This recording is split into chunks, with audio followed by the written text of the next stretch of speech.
twongeye turatomboye bana b'Imana kuba duhamagara na Nyagasani kugira ngo tugire neza ku mpuhwe ze. Ku izina ry'Imana Data na Mwana na Roho Mutagatifu, amen. Amahoro bana b'Imana, nimuhumure aho muri mwese. Imana iradukunda, ije kudukiza kuri iki cyumweru cya 23 mu byumweru bisanzwe, tariki 8 Nzeri 2024. Ngaya amasomo agiye kuduhuza n'Imana kuri iki cyumweru. Isomo rya mbere ni ryo mu gitabo cy'umuhanuzi Izayi, umutwe wa 35 umurongo wa 4 kugeza ku wa 7. Nimubabwira bakotse umutima muti, nimukomere mwoye gutinya, dore Imana yanyu ije guhora abanzi banyu, nicyo gihembo cyanyu. Iraje ubwayo kubakiza, nuko impumyi zizabone n'ibipfamatwi bizumve. Abacumbagira bazasimbuke nk'impara, n'iminwa y'ibiragi iterwamo rw'ibyishimo. Ubutayu buzavumukamo amasoko, n'imigezi itembe ahantu h'amayaga. Ubutaka butwika buzahinduka ikiyaga, akarere kishwe n'inyota kavubukemo amasoko y'amazi. Iryo ni ijambo ry'Imana. Zaburi 146. Nzasingiza Uhoraho mu buzima bwanjye bwose. Uhoraho arenganura abapfa akarengane, abashonji akabaha umugati. Uhoraho abohora imfungwa. Uhoraho ahumura amaso y'impumyi. Uhoraho agorora ingingo z'abahinamiranye. Uhoraho akunda ab'intungane. Uhoraho arengera abavamahanga, agashyigikira imfubyi n'umupfakazi. Uhoraho ni Imana yawe, uko ibihe bigenda bisimburana iteka. Nzasingiza Uhoraho mu buzima bwanjye bwose. Isomo rya kabiri ryo muri Yakobo, umutwe wa 2 umurongo wa 1 kugeza ku wa 5. Bavandimwe, ntimukitiranye kwikundira abantu bamwe n'ukwemera mufite muri Nyagasani Yezu Kristo wisesuyeho ikuzo. Koko rero niba mu ikoraniro ryanyu hinje umuntu ufite impeta za zahabu, wambaye neza cyane, hakinjira n'umukene wambaye imyenda y'ibishwangi, maze mukarangamira umuntu wambaye imyambaro myiza, mukamubwira muti, wowe icara muri uyu mwanya w'icyubahiro. Naho umukene mukamubwira muti, wowe hagarara hariya, cyangwa se wicare munsi y'akabaho nkandagezaho ibirenge byanjye. Ubwo se ntimuba mwivanguye ubwanyu? Nimwumve bavandimwe nkunda, mbese nyine Imana siyo yahisemo abakene muri iyi si kugira ngo babe abakungahazwe mu kwemera n'abagenerwa murage b'ingoma Imana yasezeranyije abayikunda? Iryo ni ijambo ry'Imana. Nyagasani Yezu nabane namwe. Amagambo mu Ivanjili ntagatifu yanditswe na Mariko, umutwe wa 7 umurongo wa 31 kugeza ku 37. Muri icyo gihe Yezu ava mu gihugu cya Tiri yambukiranya igihugu cya Sidoni, agaruka ku nyanja ya Galileya yerekeza kuri Dekapoli. Nuko amuzana igipfamatwi kidedemanga, baramwinginga ngo amurambureho ibiganza. Amuvana muri rubanda amujyana ahitaruye, ashyira intoki ze mu matwi ye, nuko acira amacandwe ayamukoza ku rurimi. Hanyuma yubura amaso ayerekeje ku ijuru, asuhuza umutima ati, Efata, bikavuga ngo zibuka. Ako kanya amatwi ye arazibuka, n'ururimi rwe ruragobodoka, maze atangira kuvuga neza. Maze Yezu abihanangiriza kutagira uwo babibwira, nyamara uko abihanangiriza akaba ariko barushaho kubyamamaza. Bagatangara cyane bavuga bati, byose yabikoze neza, atuma ibipfamatwi byumva n'ibiragi bivuga. Iyo ni Ivanjili ntagatifu. Byose yabikoze neza. Bayoboke b'Imana, Yezu Kristo akuzwe. Aha tugeze ni kuri buri munsi. Fungura buri munsi, ufungure buri munsi, ufungurira abandi buri munsi, ijambo ry'Imana buri munsi, ineza y'Imana buri munsi. Umuhanga niwe wavuze ati, uzi ko abantu twese turi ku isi turwaye? Icyo turushanwa ni ukuremba ndetse no kubigaragaza. Birashoboka ko tabura urugingo byibuze rumwe urwaye. Niba ntabwo ufite rwo ku mubiri, birashoboka ko kuri roho nyine urwaye. Hari se uwabura icyaha muri twebwe? Nta n'umwe utarwaye. Ahasigaye rero reka tujye mu bitaro, ibitaro bikuru bya Yezu, muganga mukuru Yezu, maze agere gute maze atuvure. Amasomo y'ibyacu dutegura uno munsi aratwerekeza ku ijambo ry'igifaransa ryitwa le vulnérable. Tujye kuzirikana ku muntu bita vulnérable. Ijambo vulnérable riva ku jambo riri ry'ikilatini rivuga ngo vulnus vulneris, bikavuga ngo uwakomeretse, uwagowe, imbabare, indushyi. indembe, umunyantege nke, umurwayi, uwo wese ukeneye ubufasha bw'abandi kugira ngo nawe agire gute abeho. Ninde muri twebwe udakeneye ubufasha bw'abandi? Ubwo bishatse kuvuga ko igihe cyose uzumva ukeneye ubufasha bw'abandi, nawe uri vulnerable, nawe uri umunyantege nke, nawe urarwaye, nawe urababaye, ukeneye abaguhoza, urarwaye ukeneye abakuvuza, uri imbabare ukeneye abagutabara, uri imfungwa ukeneye abagusura, n'ibindi byinshi cyane ibikorwa by'urukundo, ukeneye gukorwa ibikorwa by'urukundo. Ninde se utabikeneye? Aka kanya rero wowe nanjye, nyuma yo kwemera ko turi abanyantege nke, abanyabyaha, uwo niwe vulnerable wakomeretse, washavuye, twese twegere Nyagasani kugira ngo agere gute atuvure maze dukire, kuko turarwaye. Icyo turushanwa no kurema ndetse no kubigaragaza, ninde utarwaye, ninde utababaye. Ngiri rero ihumure rya Yezu uje kugira ngo agire gute aduhoze. Mu isomo rya mbere bakoresheje ijambo gucumbagira, ikimuga, bitwerekeza nyine kuri ubwo bubabare dufite, aho tudashobora kwigeza. Umuryango w'Imana uri mu kaga, uri mu bucakara, uri mu ijyanwa bunyago.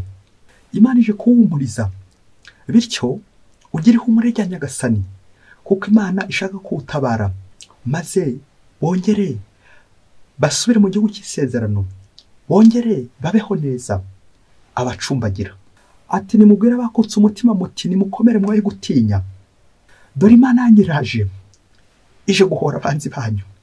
Tekereza nawe ufite umwanzi bagakubwira ngo hari ugiye kuza kuguhorera, wabigenza ute? Kubera kose bakwishima. Abanzi bacu rero ni icyaha, nicyo kitara gucumura, nicyo kitara kujyanwa bunyago, ni ibyo bigirwamana. Abo nibo banzi bacu. Wowe wese ucumbagira ushobora kucumbagira bitewe n'urugingo buze rw'umubiri, ngo nta mwiza wabuze intenge na nyiraho kugira amabinga.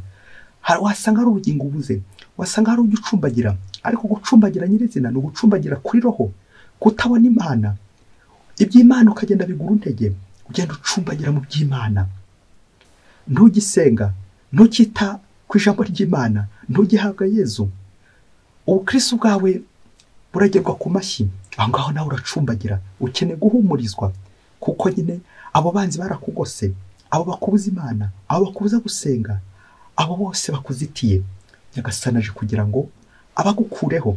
Ngaho komera Yezu amashyi, kuko agiye kugutabara. Na niyo ntero muri ibyo Zaburi no munsi iturarikira ko Nyagasani agiye kuza kudutabara, agaturengera kandi agaturenganura. Nuko rero aho uri nawe ukamusingiza uti nzasingiza Uhoraho mu buzima bwanjye bwose. Amen. Uhoraho nkura hakomeye, Uhoraho ndengera, Uhoraho ndenganura, Uhoraho ungirira neza. Nzasingiza Uhoraho mu buzima bwanjye bwose. Ngira igihumure twakiriye mu isomo rya mbere, ngo Nyagasani uturengera kandi agaturengera. Isomo rya kabiri twakiriye, turi imbere ya Yakobo udushyira imbere l'injustice, akarengane, abakene n'abakire, uko tubakira amakoraniro yacu. Uze kureba nawe niba ukoresha ubutabera igihe wakira abandi, igihe uri mu murimo w'Imana, igihe uri mu butumwa, igihe uri mu kazi. Aho nawe wasanga hari abo ushyira ku ruhande, hari abo uheza. Kandi Nyagasani adusaba kugira ngo twese twunge ubumwe. Muri iyi si dufite ibibazo nk'ibyo byose, bya bindi byamvugo yo mu cyano rigira iti ngo amaboko atareshya ntaramukanya. Ugasanga hari abo twikundira kubera ibyo baduhaye, ugasanga ndetse hari n'abandi turi kwanga kubera ko hari ibyo babuze baduha. Nyagasani arifuza kuduha ubutabera bwe, na nicyo twazirikanye mu Ivanjiri. Yezu atuzaniye umuti wabo bose bafite ishavu, wabo bose bacumbagira, wabo bose barenganya abandi, bari mu karengane, bababaye, les vulnérables. Atuzaniye umuti umukiro. Ubwo twumvise umuntu wari ufite ubumuga bwo kutavuga no kutumva, uburyo Nyagasani amugiriye impuhwe akamukiza. Yezu biragaragara uko ari gutambuka muri utu turere mbere na mbere, Tiri, Dekapoli, bigaragara ko ari guca imipaka y'urwango.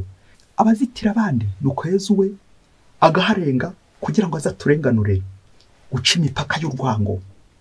Ngo umuti wa mbere Yezu akoze kujya no kuri ba bandi bababaye, abashavuye, abakene, intabwa, les vulnérables, les marginalisés, abose twahaye akato. Nuko Yezu ageze kutaravugaga, utaranumvaga. Tekereza nawe ntiwumva ntuvuga, akantu uri gutekereza mubyeyi, ni nkaho nta kintu uri ukimara isosiyete yawe. ufite agaciro imbere ya Yezu. Na niyo mpamvu ugiye gufata Yezu igihe kirekire kugira ngo mwiteho. Twongere dutangare uburyo bwa Yezu uko amukijije, nuko amujyana ahitaruye, kumuvana mu kivunge akamujyana ahitaruye, akantu mugiye gacaho uturongo, kubera ko abantu benshi dukunze gukiriza muri ruhame, tugakosora abandi, tugashaka ko byacu bigaragara, ariko Yezu amujyana ku ruhande, nuko ngo atabakondo, nuko ngo ashyira intoki ze mu matwi ye, contact avec Jésus, uhura na Yezu, ikimenyetso cya Yezu, nuko afata n'amacandwe amukoza ku rurimi. Amen. Uburyo bwa Yezu bwo kumukura mu kivunge akamukoraho ikimenyetso. Twongere tuzirikana uburyo Yezu akizamo abantu. Yezu ashobora gukirisha ijambo ryakubwira ati genda, ukwemera kwawe kuragukijije. Kimwe nuko ashobora no gukora ikimenyetso, geste, akagukoraho ubundi ukagira utugakira. Izi ntoki za Yezu ndetse n'amacandwe ye biratwerekeza ku masakramentu, byamenyetso bitagatifu Kristo akoresha kugira ngo dutagatifuze muri kiliziya ye, nuko rero tugakira. Contact avec Jésus, uko uhura na Yezu, uko yaza gukoraho, yaza gukozeho urakira nyine.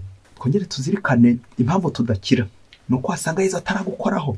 Impamvu ugenda ucumbagira, nuko Yezu wasanga ataragukoraho. Akenshi twebwe dushaka Yezu ngo dukore ibitangaza by'umubiri, adukize ibifu dufite, adukize ruhagimpande, indwara zigaragarira umubiri, ariko indwara za roho abenshi ntidushaka no kuzikira. Aho ngaho niyo ducumbagira cyane, nuko utagihaga amasakramentu neza.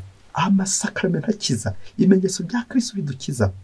Yezu arifuza kubwira umunsi ati zibuka, zibura inzira wari warafungiye abandi, zibura amayira warafungiye abandi utakigera ku bandi, zibura amayira yawe ugenda unyuramo ariko ucumbagira, zibura inzira z'ubukristo kuko ucumbagira, ko zibura inzira dusanga Yezu. Efata, zibuka. Nuko nawe niwumva ijwi rya Yezu, nawe ubangura amatwi uti zibuka, maze wumva ijwi rya Yezu, wumva ukuntu Yezu avuga, wumva ukuntu Yezu agira neza. Twongere tuzirikane uburyo butatu bw'ubumuga. Burya abantu benshi nyine turarwaye, dufite ubumuga. Ubumuga bwa mbere ni ubumuga bugaragarira amaso, physique, mbuza urugingo rw'umubiri, simvuga, sinumva. Ubwo se ni ubumuga nyine dufite bushobora gutuma hari imirimo tudakora hano ku isi, hari ibyo tutageraho, ariko hari n'ibindi twageraho nyine, kuko burya umuntu wese, burya ingingo zose ntabwo zikora kimwe. Ubumuga bwa kabiri ni ubumuga bwo mu mutwe, mentale, kudatekereza neza, ibitekerezo byacu bikagarukira hafi. Nuko rero ubumuga bwa gatatu, ubumuga bwa roho, spirituel, nuko singere ku Mana uko bikwiye, ndagenda ndi umukristo, ndavuga, ndatekereza, ariko ibyo bishingiye se niyo bitagera ku Mana, kugera ku Mana. Nuko rero nawe uyu munsi uvuga uti efata, Nyagasani, hari aho ntageraga mu byawe, aho najyaga ncumbagira, uyu munsi nanjye ndifuza kuzibuka. Mubyeyi, kuri iki cyumweru tujya gusoreza mu bitaro, kuko burya turi kuri ino si, ariko isi yacu imeze nk'ibitaro.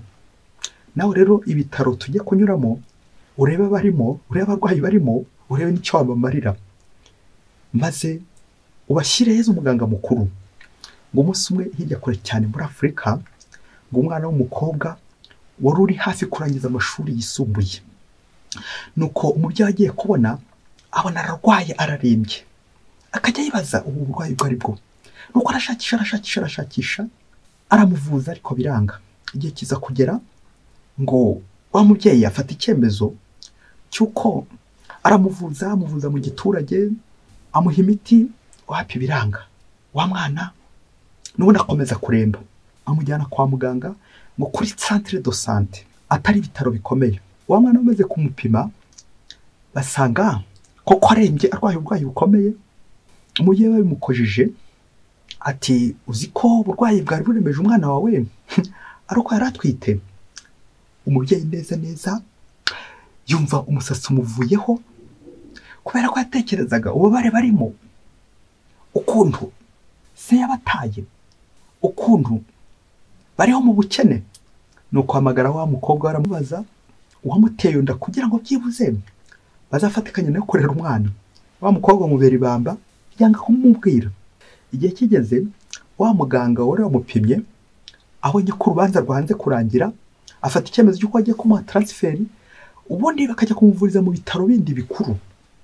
Iyo transfer mu gihe cyo turongo uwo muganga atanze, aramutanze kugira ngo ajye kumuvuriza mu bindi bitaro bikuru.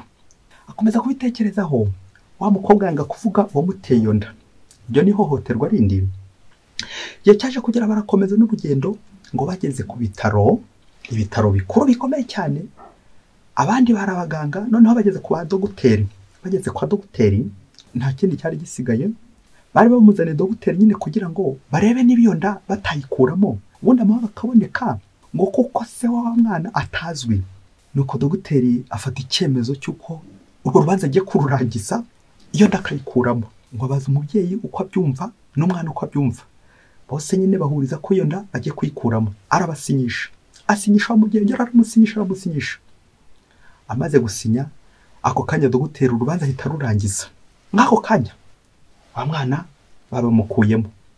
Indi bivuyemo, wa mukobwa yikomereza amashuri ye, kaminuza arazirangiza, ingohe yongera kuzisiga uko byari bisanzwe, yongera kuba gakumi nk'andi masugi yose yo muri ibi bihe. Nuko ubuzima burakomeza. Ikibazo kikagira giti, mwababyeyi mwe, ari uyu mukobwa, ari uyu mubyeyi we, ari wa muganga, ari uyu dogiteri, wakomeretse kurusha undi n'uwuhe? Ndikwirinda kuvuga uwapfuye kuko n'igihe nabyo byashoboka. Ninde wapfuye kurusha undi? Ninde wapfuye? Ninde warenganye? Ninde wakoze nabi, ninde wakoze neza? Mubyeyi, mu gihe ukiri kwibaza uwakomeretse muri abo bose, ukomeza ubyibaze, ariko hagati aho nyine ninde uri kurengana aha ngaha? Bamwe bati ni umubyeyi, abandi bati ni umwana, abandi bati n'uriya mukobwa. Aha, uwarenganye nyine yarangije kurenga, byarangiye, yapfuye n'uriya mwana. Ariko nubwo uriya mwana ari uri kurengana, yapfuye, yanagiye, bamukuyemo, bamukuye ku isi. Ariko hagati aho hari abandi bapfuye, hari indi mirambi ihari. Nubwo bo bagenda, ariko baragenda bapfuye bahagaze. Wongera utekereza uburyo bose bagiye muri ino dosiye. Nuko nyine baramugaye nk'ibirema, bamugaye wa mwana, barangije nyine bamugaye, bakomeretse, bangiritse. Nubwo batangiritse bigaragara inyuma, ariko kuri roho umubano w'Imana barangije kuwucamo. Wa mwana ari hehe? Dogiteri mbega wowe. Reka dusoreze gutuntu dutatu tuza kugufasha kongera gutekereza kuri ibi bitaro. Urebe nawe inshuro ujya unyura mu bitaro, urebe aho ujya unyuza mu bitaro, urebe ujya ukora za transferi, urebe koko niba bihuye, aho ujya ubatransfera, aho ujya uberekeza. Uyu murwayi yakunaniye, umwerekeza hehe? Umwerekeza kwa Yezu. Icyambere mubyeyi, ngura ifoto ya dogiteri muzima, wize akaminuza, ushinzwe kurengera ubuzima. Noneho ngura iyo foto ari imbere y'uwo mubyeyi utazi no gusoma no kwandika, ariko dogiteri agashingira kuri sinyatire yiwe, agashingira ku mubyeyi yarangije gusinya. Dogiteri, mbega abadogiteri bari aha, umubyeyi ntazi gusoma no kwandika, none ngo ya sinyatire koko aba ariyo ashingiraho ubuzima bwe, aba ari imuhe gufata icyemezo. Ngabo abayobozi dufite muri ino minsi, ninde uri kuyobora undi muri ino minsi? Uze gukora ifoto y'amashuri wize, ubwenge bwose ufite, none ukaba ucungiye kuri ka sinyatire vraiment ku mubyeyi utarigeze anakandagira no mu ishuri, ariko akaba ari kuza gufatiraho icyemezo cyo kugira nabi.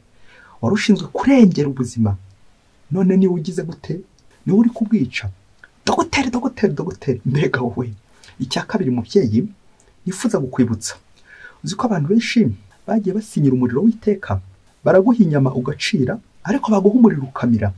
Nuko rero igihe cyo kugambanira abandi cyagera, ati dusinye, ati nta bindi bipapuro ngo sinye vuba, ati muzane n'ibindi. Abagambanira abandi, abakuramo inda, abica abandi, ababeshyera abandi, abari gucura imigambi bisha, ati dusinye. Izo sinyatire wa mubyeyi we ni sinyatire z'ikuzimu. Abantu benshi bari gusinyira umuriro muri ino minsi, kandi tukabyemera. Pasiteri akabyemera, abayobozi bakabyemera, abashinzwe abandi bose ayo masinyatire. Ibintu dusinyira byo mu muriro w'iteka, kubyakira, ibyo twakira byica abandi, wose n'umuriro w'iteka turi gusinyira. Sinyatire de l'enfer, sinyira umuriro w'iteka. Mubyeyi, iyo foto uri kuyikurura koko, reba uburyo ibishye. Abantu bicara bagasinyira umuriro w'iteka, bagateraho kashe, ati zana ibindi bipapuro, nta bindi bisigaye ngo usinye. Nuko rero ugahera mu nzira usinya, ati nta zindi impapuro zisigaye inyuma ngo nsinye, ubundi nisinyire nibonera urufaranga, akazi kanjye gakomeze. Gusinya. icya gatatu njye gusorezaho wa mubyeyi we, ndarwaye nawe urarwaye, twese turarwaye, ariko uburwayi bubi nubwo mu mutwe, kudatekereza ku bintu ngiye gukora nk'umuntu w'umunyabwenge, narize mfite ubwenge, bikaza kurangira gutekereza nk'inyamaswa, nako inyamaswa ntitekereza, nari nibeshye mu mbabarire, kaza kurangira ndi gukora nabi. Ibitekerezo byiza biganisha ku bikorwa byiza, ibitekerezo bibi biganisha ku bikorwa bibi. Ni interuro ngiye kuvuga nsorezaho y'umuhanga Cicero, umwanditsi ndetse n'umuhanga w'umulatini, yavuze ati si quis gladium apud te sane mente deposuerit repetant insanies redere peccatum sit officium non redere. Ngo niba umuntu yari muzima akagusigira icyuma, akagusigira intwaro, akagusigira imbugita, nuko yazagaruka yarasaze, ubwenge butakiri gukora neza, nuko akubwira ati ongera undi cya cyuma nagutije, aho wakimuha.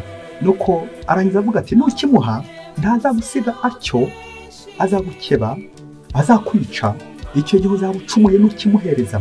Bayoboke b'Imana, Yesu Kristo akuzwe. Hari ivugwa kinyarwanda ivuga iti ngo usenyurwe umutiza umuhoro.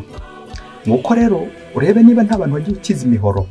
Mbere nyine bari abantu bazima, bari bagutije ati tubikire, nyuma se niba sara akabya bine ngo umusazi nyine asara akago ku ijambo, niba sara uzongera ugaruke koko ubatize wongere ubahe cya cyuma bagutije, azakwica, yica abandi, akugena nawe yigirira nabi.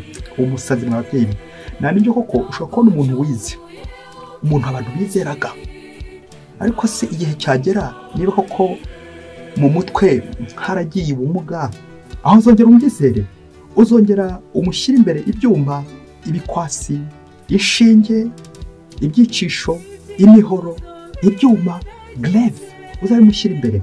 Abanyabwenge dufite wasanga barahinduye isura, niba uzasanga wari muganga, wari dogiteri, aho kugira ngo arengere ubuzima bw'abantu niwe uri gufatira mbere abica. Wagize ngo uko no gusara guke mubyeyi, nk'uko wa mubyeyi we, twese turi kuri iyi si, turi abakozi, dukorera amafaranga menshi, turasenga, tugapfuka mu kiliziya, tugasingiza Nyagasani, ariko se nyuma ubwenge bwacu, ibyo bitekerezo byacu, aho wasanga natwe bidufasha kugira abandi nabi. Icyo cy'umubi cy'umusazi wa mubyeyi, icyo cy'umubi cy'umusazi, umunsi yaje akakigusaba ugakimusubiza, ntazasiga gukebye gusa, ahubwo azagusiga upfuye. Nk'uko ababyeyi, abantu benshi kuri ino si hari imirambo myinshi, hari abategereje kwica abandi. Uzirikane ko iyo wishe undi ntabwo uri umusazi gusa nawe, ahubwo nawe uba wanapfuye. Buri wese azirikane ku mashuri afite muri ino minsi, iki cyumweru kigufasha kuzirikana ku bwenge ufite, ibyo wigiye, ububasha ufite, ubuyobozi ufite. Nubwo kwica cyangwa no gukiza, Yesu akumurikire, Yesu umuganga mukuru. Twese turi abarwayi, dukeneye kuruhukira kwa Yesu, dukeneye koherezwa kwa Yesu. Muganga wohereza abantu he, wasanga wohereza ikuzimu aho kohereza kwa Yesu, aho kohereza mu ijuru.